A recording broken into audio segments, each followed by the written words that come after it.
Once you've created an animation, you can preview it in Flash by scrubbing the playhead, or you can put the playhead at the first frame and press the Enter or Return key to get a simple preview. If you want to see what the movie actually looks like in the Flash player, you can use the Test Movie command.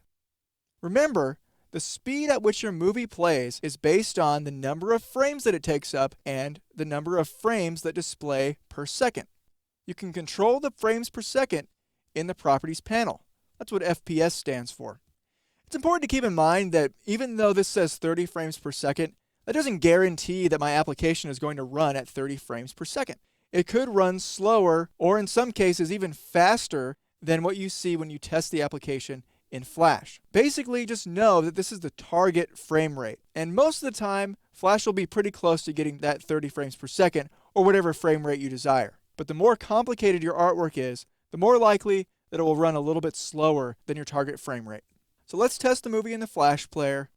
And remember, you can go to Control, Test Movie, Test, or the keyboard shortcut, which is extremely important to memorize, Command or Control, Enter or Return. So I'll use the keyboard shortcut to preview the movie in the Flash player.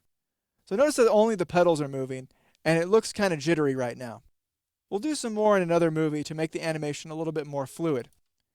But for right now, you can sit back and relax and enjoy the fact that you just created your first animation.